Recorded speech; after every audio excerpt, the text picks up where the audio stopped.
Hello friends, welcome to SB Talks YouTube channel. Friends, in this video I will critically analyze the draft National Education Policy 2020 which is recently came out. In this video we will discuss about what are the issues related to National Education Policy, why we need this National Education Policies, what are the future challenges which is going to be came ahead. What is the National Education Policy? What changes came in this National Education Policy 2020? So all this thing we will describe in this video in a sequence manner. So watch the video till the end so that you can understand it very well. So let's start the video.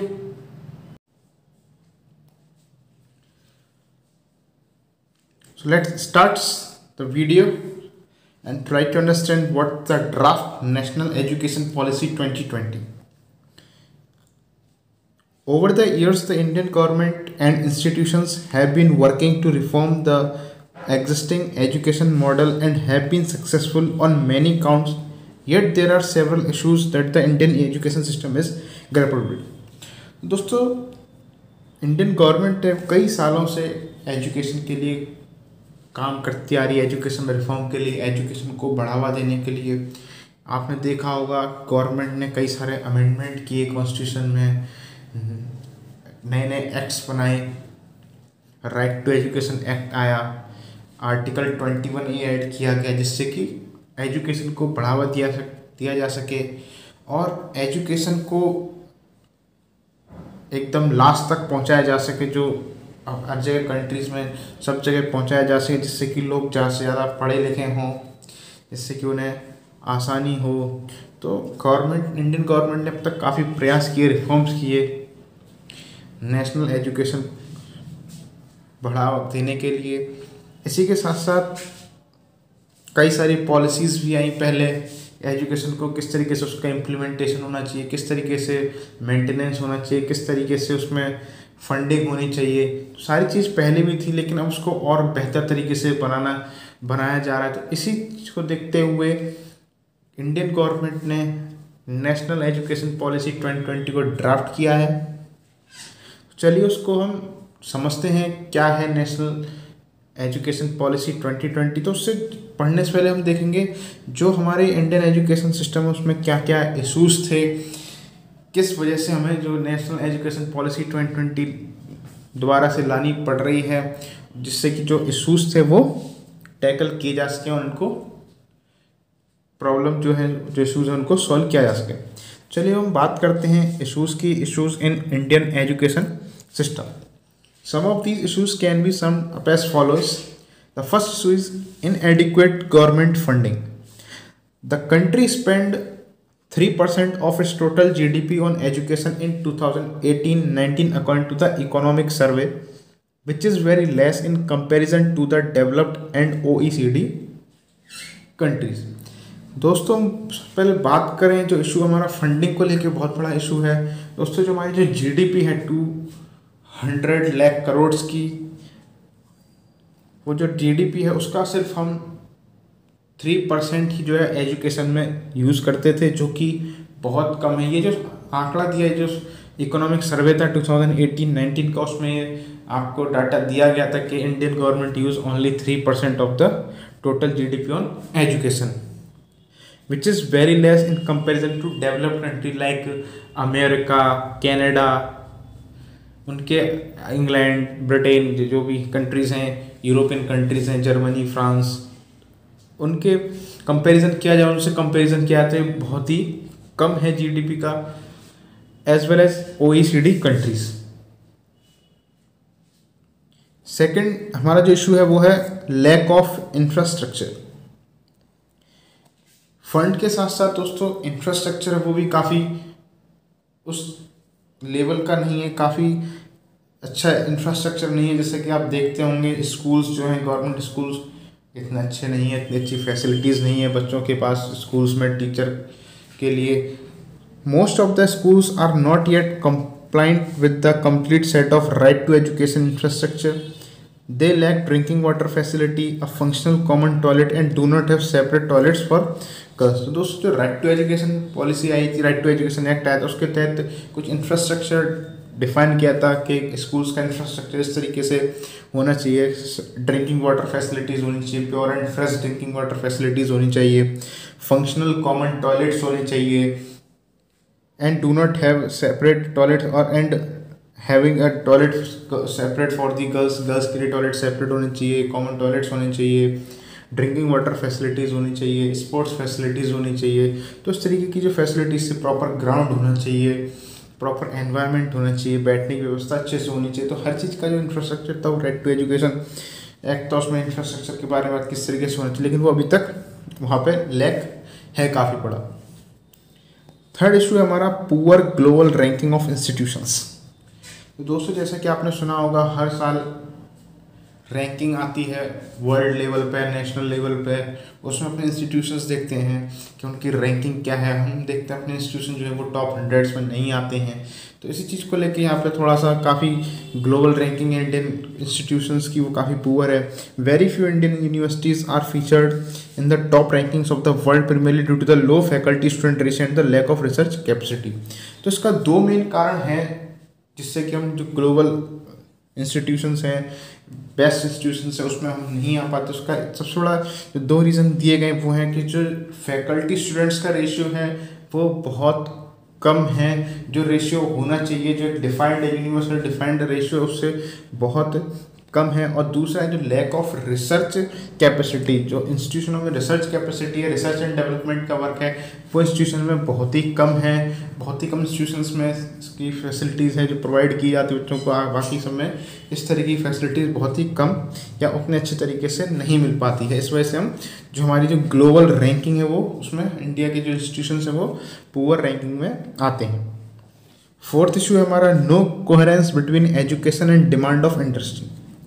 Industries in India facing problem to find suitable employees as education provided is not suitable for directly working in industry and hence have to spend large amounts on providing training of employees।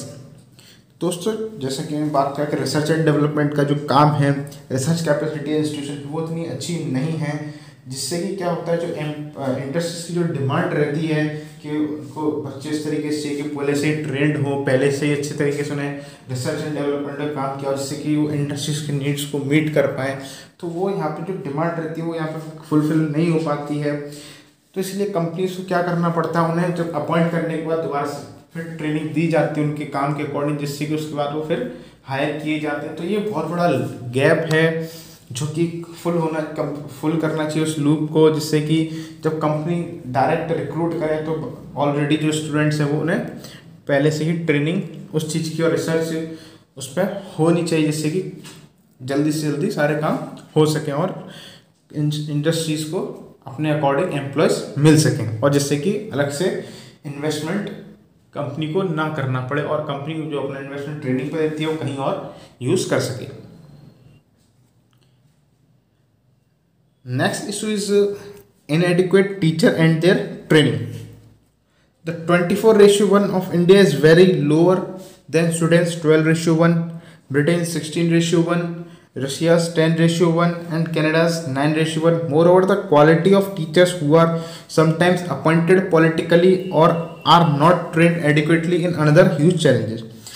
तो दोस्तों इसमें ये कहा गया है कि जो teacher की जो कैपेसिटी है, कई बार ऐसा होता है कि जो ट्रेनिंग की जो कैपेसिटी है वो काफ़ी कम रहती है, जो जिस तरीके की ट्रेनिंग देनी चाहिए वो ट्रेनिंग उस तरीके से नहीं दे पाते टीचर, क्योंकि लैक ऑफ इंफ्रास्ट्रक्चर होता है, लैक ऑफ ट्रेनिंग स्किल्स होते हैं, काफ़ी चीज़ें मैटर करती हैं, जो कि इंडिया में उसका जो रेशियो है बहुत ज़्यादा है और डेवलप कंट्रीज़ की अपेक्षा, जिसका रीज़न दिया गया है कि कभी कभी क्या होता है जो अपॉइंटमेंट्स होते हैं टीचरों को पॉलिटिकली होते हैं और कभी कभी उस तरीके की ट्रेनिंग नहीं होती जिससे कि वो नेक्स्ट जो ह्यूज चैलेंजेस हैं उनको टैकल कर सकें। तो ये भी जो इशू है बहुत बड़ा इशू है। तो इसके लिए जो रिसर्च एंड डेवलपमेंट होनी चाहिए, प्रॉपर इंफ्रास्ट्रक्चर फैसिलिटीज़ होनी चाहिए, उसका भी कहीं ना कहीं इसमें उसका प्रभाव पड़ता है। Next issue is quality of education. According to the ASER reports, ASER stands for annual status of education report presents a very dismal picture of learning outcomes in India. ASER Annual Status of Education Report is a body that surveys of the education in India, which survey in different parts of country, in different states, in rural areas. It is a body which is survey in every year. Since 2005, it is working in education field with different NGOs like Pratham, which survey the education system in India, how it is implemented, how it is maintaining, how is the infrastructure, everything surveyed by the ASER, and its report is said that the ASER report presents a very dismal picture of the learning outcomes in the India. जो learning outcomes हैं वो काफ़ी अच्छे नहीं हैं, उसकी जो picture जो सामने आती है, जो उसका आंकड़े हैं, जो डेटा है वो इतना अच्छा नहीं है जितना होना चाहिए, जितना कि और अदर कंट्रीज़ में देखने को मिलता है। तो दोस्तों ये थे हमारे इश्यूज़ थे। अब हम बात करते हैं यहाँ पे नेशनल एजुकेशन पॉलिसी की, कि नेशनल एजुकेशन पॉलिसी 2020 है क्या। The national education policy 2020 has the potential to eradicate many of the challenges ailing the educational system of this country, which we yet discussed. Some of its features can be summed up as follows. दोस्तों ये कहा जाता है कि जो national education policy है 2020 has the potential to eradicate all the issues which we have studied just before it and the challenges which is having in our educational system. So let us discuss what how it can tackle these issues and problems or challenges. So let's see. First point is higher public spending on education.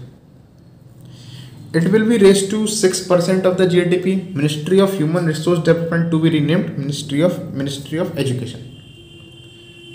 दोस्तों जो हमारा अब तक का जो funding का जो percentage था जीडीपी का वो 3% था according to economic survey of the 2018 and 19। जो ये फंड था उसका जो परसेंट है वो हमें बढ़ाना पड़ेगा, जो उसमें इन्वेस्टमेंट है उसमें बढ़ाना पड़ेगा, फंडिंग हमें ज़्यादा करनी पड़ेगी। इसमें कहा गया है कि जो नेशनल एजुकेशन पॉलिसी उसमें कहा गया है कि 6% जो है जीडीपी का वो उतना उसमें फंड किया जाएगा। और जो ministry of human resource development थी उसका भी नाम अब चेंज कर दिया गया है। हालांकि पहले उसका नाम मिनिस्ट्री ऑफ एजुकेशन ही था, लेकिन बाद में उसका नाम चेंज करके ministry of human resource development या मिनिस्ट्री ऑफ एचआरडी कर दिया गया, लेकिन अब फिर से उसका नाम मिनिस्ट्री ऑफ एजुकेशन कर दिया गया है। Second is skill education. It is to be introduced at school levels from pre school to class 12th and it's aim to empower each student in one vocational skills. A national committee for the integration of vocational education will be constituted to set the framework. तो दोस्तों इसमें जो कहा गया है, जो pre school से लेकर 12th तक बच्चों को स्किल एजुकेशन दी जाएगी। स्किल्स का बताएंगे, अच्छी सी ट्रेनिंग होगी जिससे कि बच्चे आगे चल के अच्छे से अपना जो है काम कर सकें, अपनी नीड्स को पूरा फुलफिल कर सकें, जो उनके आगे जो फ्यूचर में लाइफ के लिए जो इम्पोर्टेंट होती है। तो पहले से बच्चों को स्किल्स दी जाएंगे, स्किल एजुकेशन दिया जाए, थोड़ा एजुकेशन को थ्योरेटिकल की थोड़ा प्रैक्टिकली बनाया जाएगा। And it aim to empower each student one vocational skill, और हर बच्चे को एक वोकेशनल स्किल सिखाई जाएगी। और इसके साथ साथ national committee for the integration of vocational education NCIB उसका गठन होगा, जो इसके लिए पूरा फ्रेमवर्क को सेट करेगा कि किस तरीके से क्या होना चाहिए। Third is internationalisation of higher education. It targets on creating India as a knowledge hub, attracting foreign nationals and to promote research collaboration and student exchanges between Indian institutions and global institutions through organized effort। दोस्तों पहले क्या था, जो India में जो education से totally Indians थे, Indians द्वारा खोले गए थे। पहले भी था कि जो फॉरेन इंस्टीट्यूशंस थे उनको भी अनुमति थी, लेकिन वो अलोन या सेपरेट नहीं खोल सकते थे, वो कोलैबोरेशन में ही खोल सकते थे किसी इंडियन इंस्टीट्यूट्स के। लेकिन अब जो ये सब चीज़ थी वो सब हटा दी गई है। अब सीधे सीधे कहा गया कि जो बड़े बड़े इंस्टीट्यूशंस हैं वो यहाँ पे आके अपना सेटअप कर सकते हैं, यहाँ पे अपने इंस्टीट्यूशंस खोल सकते हैं सेपरेटली। अब कोलैबोरेशन करने की कोई ज़रूरत नहीं है। और इस तरीके की पॉलिसी बनाई जा रही है जिससे कि इस तरीके के ईज़ ऑफ डूइंग बिजनेस किया जा रहा है, जिससे कि जो इंटरनेशनल इंस्टीट्यूशंस हैं, हायर इंस्टीट्यूशंस हैं जो कि बहुत अच्छे रैंक की रैंकिंग्स बहुत अच्छी है, ग्लोबल रैंकिंग, उनका यहाँ पे सेटअप किया जाए, उनका इंफ्रास्ट्रक्चर जो यहाँ डेवलप हो सके, जिससे कि जो इंडियन इंस्टीट्यूशंस हैं और जो ग्लोबल इंस्टीट्यूशंस हैं वो एक साथ खड़े हो सकें। जहाँ पर जो बच्चे बाहर जाते हैं पढ़ने वो सब इंडिया में ही रह के पढ़ें, यहीं पे उनको सुविधाएं मिलें, यहीं पे उनको इंफ्रास्ट्रक्चर फैसिलिटीज़ मिलें, जिससे कि इंडियन इकोनॉमी पे भी इसका बहुत फ़र्क पड़ेगा। तो ये भी इस तरीके की जो पॉलिसी है वो भी बनाई जा रही है कि हायर एजुकेशन का इंटरनेशनलाइजेशन किया जाए। Next is teacher training, a new and comprehensive national curriculum framework for teacher education NCTE 2021 will be formulated by the National Council of Teacher Education in consultation with NCERT। दोस्तों इसमें teachers की training की बात की गई है। जैसा ही बताया था कि जो इंडिया में जो टीचर्स ट्रेनिंग का जो रेशियो है वो बहुत ज़्यादा है, उस लेवल की टीचर्स की ट्रेनिंग नहीं होती है। इसमें टीचर्स ट्रेनिंग पे ज़्यादा जोर दिया जाएगा। There will be a new and comprehensive national curriculum framework for teacher education NCFTE 2021 which will be formulated by the National Council for Teacher Education in consultation with the NCERT। तो NCERT जो हमारा जो NCTE है वो NCERT के साथ NCFTE का गठन करेगा, जो कि टीचर्स ट्रेनिंग प्रोवाइड कराएगा, टीचर्स को अच्छी अच्छी ट्रेनिंग देगा जिससे कि वो बच्चों तक उसको पहुंचा सकें। Next is push to digital education, the new education policy has a new section on digital education to ensure equitable use of technology. A dedicated unit to coordinate digital infrastructure, content and capacity building will be created within the education ministry to look after the online learning needs of both school and higher education। तो दोस्तों जैसा कि आप जानते हैं corona जैसी महामारी के टाइम कोविड-19 जो पैंडेमिक चल रहा है वहाँ पे फिजिकल क्लास और हम ऑफलाइन क्लासेस होना बहुत ज़्यादा पॉसिबल नहीं है, बिल्कुल इम्पॉसिबल सा है, क्योंकि जो बच्चे होते हैं वो फ्यूचर्स होते हैं किसी भी कंट्री के, तो इस तरीके से उनको वहाँ प्रोटेक्ट भी रखना है। तो इस टाइम पे जो ऑनलाइन क्लासेस वो बहुत ज़्यादा इंपॉर्टेंट हो जाती हैं। तो जो ऑनलाइन तो इस पॉलिसी के तहत जो डिजिटल एजुकेशन है उस पर जोर दिया गया है कि किस तरीके से डिजिटल एजुकेशन का इस्तेमाल किया जाए, किस तरीके से टेक्नोलॉजी को ज़्यादा से ज़्यादा यूज़ किया जाए जिससे कि हम ज़्यादा से ज़्यादा बच्चों को पढ़ा सकें, नई नई टेक्नोलॉजी हम दे सकें। तो इस चीज़ को लेकर एक नया इंफ्रास्ट्रक्चर बनाया जाएगा, कंटेंट एंड कैपेसिटी बिल्डिंग होगी जिससे कि इंफ्रास्ट्रक्चर पूरा डेवलप किया जाएगा, जगह जगह आपको डिवाइसेस प्रोवाइड किया जा सकें, जगह जगह आपकी कनेक्टिविटी हो जिससे कि बच्चों को दिक्कत ना हो, और ऑनलाइन लर्निंग के लिए भी स्कूल्स और हायर एजुकेशन में इसके पूरे प्रयास किए जाएंगे। The next is assessment centre and autonomous body, the national education technology forum will be created to provide a platform for the free exchange of ideas on the use of technology to enhance learning, assessment, planning, administration. National Assessment Center PARC, which stands for Performance Assessment Review and Analysis of Knowledge for Holistic Development, has been created to assess the student। तो दोस्तों एक autonomous body जो assessment centre उसका गठन किया जाएगा, जो कि एक नेशनल असेसमेंट सेंटर होगा PARC, जो कि एक performance assessment review and analysis of knowledge for the holistic development उसका गठन किया जाएगा। जो नेशनल एजुकेशन टेक्नोलॉजी फोरम है वो क्रिएट किया जाएगा to provide a platform for the free exchange of ideas and use of technology. तो जो इस चीज़ का जो गठन किया जाएगा उसमें आपको जो आइडियाज़ है उसको एक्सचेंज किए जाएंगे, एक दूसरे से एक्सचेंज किया जाएगा फ्री, और जो एक्सचेंज होगा वो बिल्कुल फ्री होगा। Use of digital method use करके उसका जो आइडियाज़ है वो एक्सचेंज होगा, जो कि डिजिटल टेक्नोलॉजी और डिजिटल एजुकेशन की तरफ एक कदम बढ़ाता है। The next is miscellaneous provisions.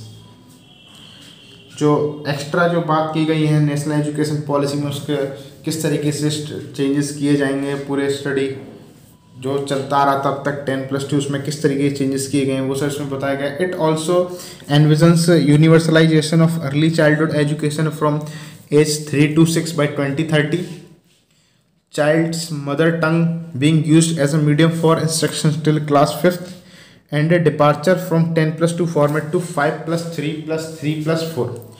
तो दोस्तों इसमें ये कहा गया है कि जो 3 से 6 साल तक के बच्चों को प्राइमरी एजुकेशन जो दी जाती है, प्री स्कूल जो एजुकेशन वो प्रोवाइड की जाएगी बाई 2030, इसका पूरा एकदम सेटअप किया जाएगा। और साथ साथ जो क्लास 5 तक जो भी पढ़ाया जाएगा वो वहाँ की जो मदर टंग होगी, बच्चों को मदर टंग में इसका ऑप्शन दिया गया कि मदर टंग में बच्चों को पढ़ाया जाएगा।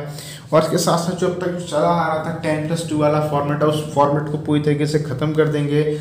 अब होगा आपका 5+3+3+4। तो ये हमारा जो फॉर्मेट है वो आने वाला। तो ये थी हमारी national education draft national education policy 2020 के अंदर क्या क्या किया जाएगा, किस तरीके से जो इशू उनको टैकल किया जाएगा, उसका किस तरीके से सॉल्यूशन किया जाएगा। दोस्तों अब हम बात करते हैं, हम चलते आगे चैलेंजेस के लिए। इसको इम्प्लीमेंटेशन करने के लिए क्या क्या चैलेंजेस हैं, क्या क्या चैलेंजेस फ्यूचर में होंगे, तो देखते हैं कि करके क्या क्या चैलेंजेस हैं। However, the major challenge would be implementation, and some of the challenges can be summed up as follows. The first challenge is education is a concurrent subject. दोस्तों जैसा कि आप जानते होंगे, under the constitution of India, under schedule 7 of constitution of India, there are 3 subjects, or we can say there are 3 lists. In these lists there are different subjects. There is a union list, state list, concurrent list, and these lists they are different subjects, and the education is a subject which comes under the concurrent list, which means the law which is made by state as well as the central level. This is one of the main challenges in the implementation of the new national education policy. And most states have their own school boards, therefore the state governments would have to be brought on board for actual implementation of this decision. दोस्तों इसमें कहा जा रहा है कि जब ये education जो पॉलिसी हमारे जो कॉन्करेंट लिस्ट में आता है, तो इसमें दोनों ही राज्य को और केंद्र को, सेंट्रल स्टेट दोनों को अधिकार है अपने अकॉर्डिंग उसमें लॉज बनाने का। तो यहाँ पे थोड़ा सा कन्फ्लिक्ट होता है, स्टेट के अपने अपने बोर्ड्स हैं वो अपने तरीके से उसे इम्प्लीमेंट करना चाहते हैं। यहाँ पे जो सेंटर वो अपनी नेशनल एजुकेशन पॉलिसी लेकर आया है, अब वो किस तरीके से उसको समझते हैं, किस तरीके से उसका इम्प्लीमेंटेशन कराते हैं स्टेट्स में। तो ये एक बहुत बड़ा चैलेंज रहने वाला है स्टेट और सेंटर के बीच में। 3 language formula is another problem. Many of the states, especially in South India, have always been very skeptical about it and have seen it as an imposition of Hindi. दोस्तों इसमें बात की गई 3 जो language formula इसमें दिया गया है कि आपको उसमें आपकी जो लोकल लैंग्वेज और मदर टंग है उसमें पढ़ाया जाएगा, हिंदी में पढ़ाया जाएगा और इंग्लिश में। जो साउथ इंडियन स्टेट है उन्हें लगता है कि जो उनको जो लगता है कि जो उनकी जो मदर टंग है उसको यहाँ पर थोड़ा सा दबाया जा रहा है और हिंदी को ज़्यादा प्रोत्साहन दिया जाए, लेकिन इसमें ऐसा नहीं है। इसमें मदर टंग का भी किया गया है कि जो क्लास 5 तक के बच्चे हैं उनको मदर टंग में सिखाया जाएगा, लेकिन जो साउथ इंडियन स्टेट्स हैं उनको थोड़ा सा डाउट है यहाँ पे कि उनको इस तरीके से लग रहा है कि जो उनकी जो वहाँ की जो उनकी जो लोकल लैंग्वेज है उसको कहीं ना कहीं उस पर उसका प्रभाव पड़ेगा, जो बच्चों को अच्छे से वहाँ पे एजुकेशन नहीं मिल पाएगी। Third challenge is providing education till 5th classes mother language may pose problem to student to learn English which is global language suddenly in class 6।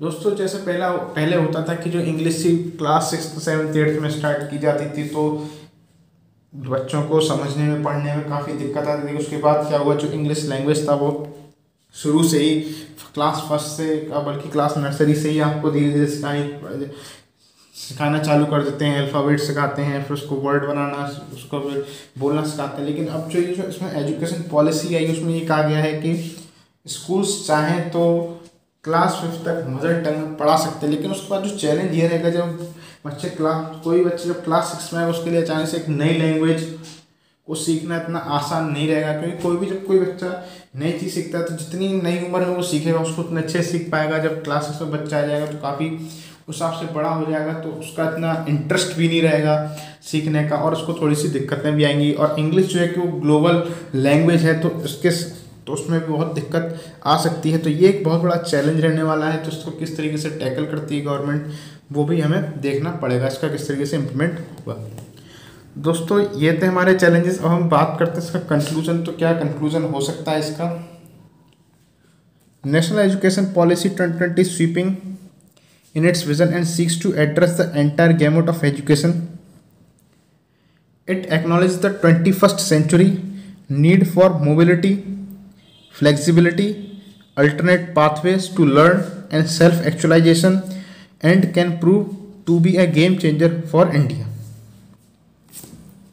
दोस्तों इसमें इसका जो कंक्लूड किया गया वो है जो नेशनल एजुकेशन पॉलिसी 2020 है, it will address the entire gamut, और जो अब तक जो भी इतनी प्रॉब्लम थी, जो भी समस्याएं थी, उसको एक तरीके से उसका निस्तारण कर सकती है। ये एजुकेशन पॉलिसी दूरदर्शिता दिखा रही है कि फ्यूचर में हमारा एजुकेशन पॉलिसी इस तरीके से होगी, इस तरीके से उसका इम्प्लीमेंटेशन होगा, ये इंफ्रास्ट्रक्चर होगा, इस तरीके से फंडिंग होगी। इस नेशनल एजुकेशन पॉलिसी में ये बताया गया है। It also acknowledge the 21st century need for the mobility, जिससे 21st सेंचुरी जो मॉडर्न वर्ल्ड है जिस तरीके से आगे बढ़ रहा है, जो इंडिया है वो भी अपनी नई एजुकेशन पॉलिसी से आगे बढ़ेगा। मोबिलिटी होगी, एजुकेशन सिस्टम में फ्लेक्सिबिलिटी होगी, जैसे कि आप देख सकते हैं इस मदर टंग को जोड़ा गया तो थोड़ी फ्लेक्सिबिलिटी दी गई है।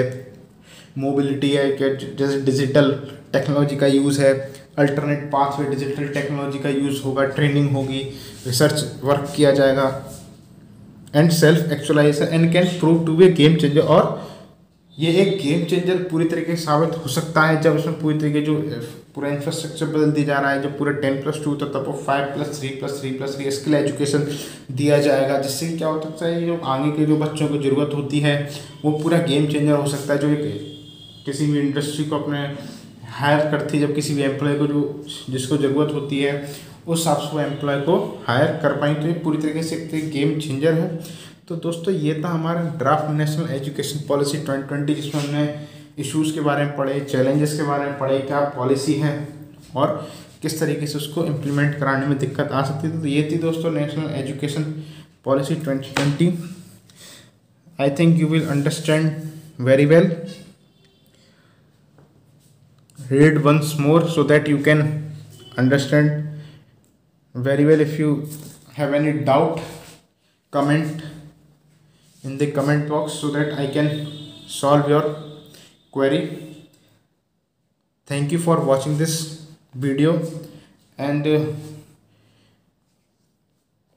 if anyone is new in this channel, please subscribe the SV Talks YouTube channel and click on the bell icon so that you get the notifications of the latest video which is uploaded on my channel.